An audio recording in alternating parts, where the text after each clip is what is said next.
Hi hello नमस्कार सर्वांना, स्वागत आहे तुमचं पुन्हा एकदा माझ्या नवीन ब्लॉगमध्ये। आज होती वटसावित्री पौर्णिमा आणि हा व्हिडिओ येतो तुम्हाला वटसावित्री पौर्णिमेचा थोडा लेटच येत आहे, पण हा व्हिडिओ काही टाकला नव्हता तर त्यामुळे तुम्हाला मी पुन्हा एकदा शेअर करते।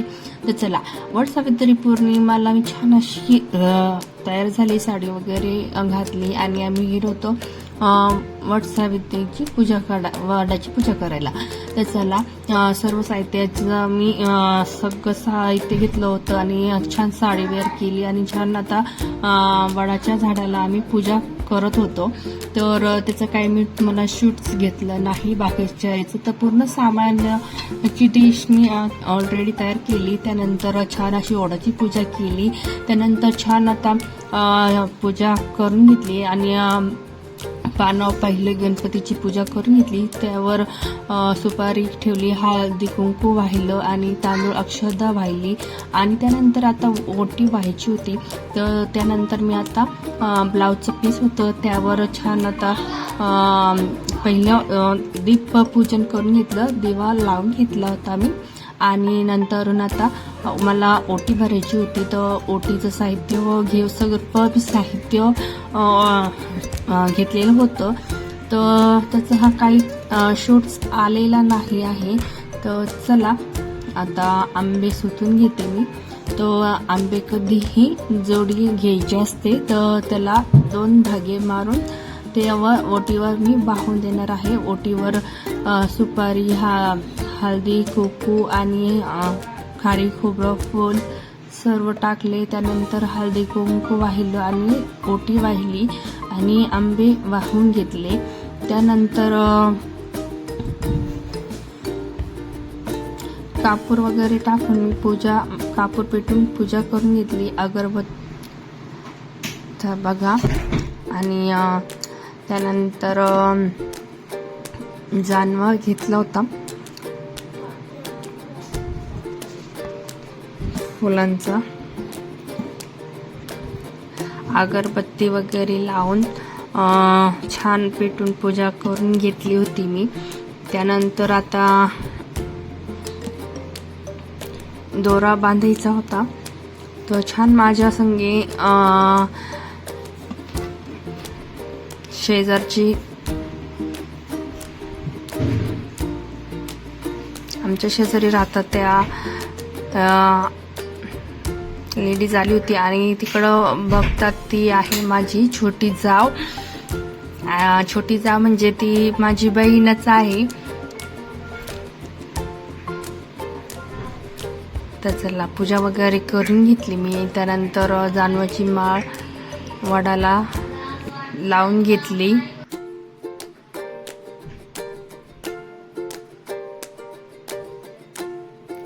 चला, छान अशी पूजा वगैरे केलं, नंतर पाणी वगैरे टाकून घेतलं। तर पूर्ण म्हणजे याचा लुक तुम्हाला काही दाखवला नाही आणि पूजाचं साहित्य जे घेतलं तर ते देखील दाखवलं नाही, त्याचं काही शूट्सच घेतलं नाही आणि खूप घाई व्हिडिओ घेतला। तर व्हिडिओ काढायला सुद्धा वेळ नव्हता मिळाला, त्यामुळे मी जसा आहे तसाच हा व्हिडिओ अपलोड करत आहेत, तर तुम्ही बघू शकता। त्यानंतर आता छानांची सर्व छान पूजा झाली होती। तर आपल्याला 7 जन्मी हाच नवरा मिळो अशी मी देवाला प्रार्थना केली आणि चला, आता 7 जन्माची आपल्याला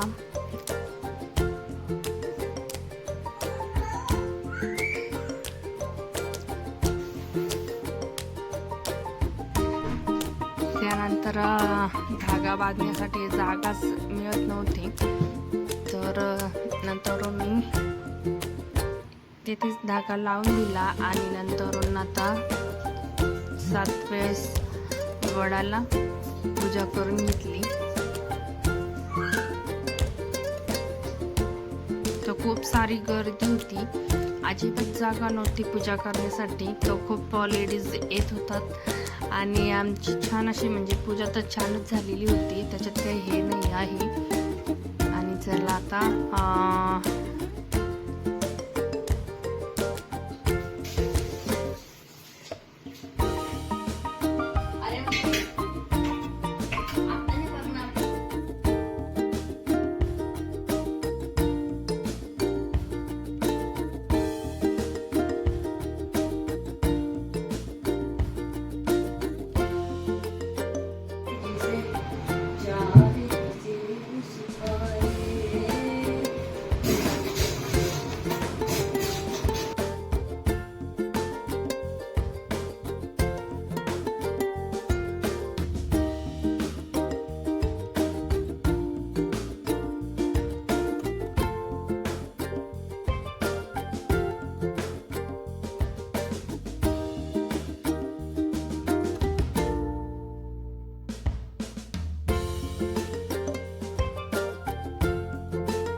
त्यानंतर छान अशा ओटी भरून घेतल्या, 5 सवासणीच्या ओटी भरल्या. तर ही बघा, ही आहे माझी बहीण. तर माझी बहीण छोटी जाव आहे मला, आणि हे आहे आमच्या घरा शेजारची लेडीज. तर छान आता आम्ही सर्व पूजा करायला गेलो होतो आणि आता सर्व जणांच्या 5 जणींच्या सुवासनीच्या ओटी वगैरे भरून घेतली आणि त्यानंतर सर्वांना हळदी कुंकू लावून ओटीमध्ये गहू आणि आंब्याचं वाण दिलं. तर छान असे सण आपण साजरे करतो आणि या सणाला, हे आपले पारंपरिक सण असतात ते आपण जपलेच पाहिजे. आणि अशा सणाला म्हणजे बाईचं सौंदर्य सुद्धा यामध्येच खुलून दिसतं. आणि अशा वेळेस नंतरून तर काय आपण अशा म्हणजे बाहेर असं जास्त याला पडत नाही.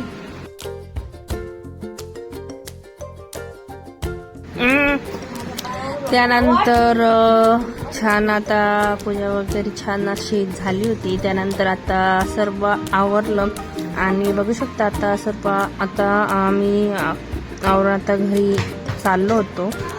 आणि त्यानंतर आता घरी जाऊनही पुढचं कामाला सुरुवात करायची होती. स्वयंपाक वगैरे बनवायचा होता. तर छान अशी ही वटसावित्रीची पौर्णिमा पूजा झाली होती.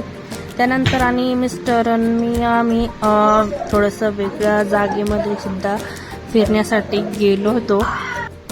हे आहे तपोवन, हे जनार्दन स्वामीचं मठ आहे आमचं नाशिकचं. आणि इथे देखील छान अशी पूजा वगैरे होते. पण आम्ही इथं नाही आलो होतो. आम्ही आमच्या घरापाशीच ओढ होतं, वडाचं झाड होतं, तिथेच आम्ही गेलो होतो. त्यानंतर थोडंसं फोटोशूट घेतलं, मुलांना खेळवलं आणि फोटो वगैरे काढले आणि थोड्याशा रील्स काढल्या. त्या देखील तुम्हाला येतील. आणि आता चला हा व्हिडिओ इथे सेंड करते. तर थोडासा शॉर्टमध्ये होता. जर आवडला असेल तर नक्की व्हिडिओला लाईक करा. आणि आता पुन्हा भेटूया आपण पुढच्या व्हिडिओमध्ये.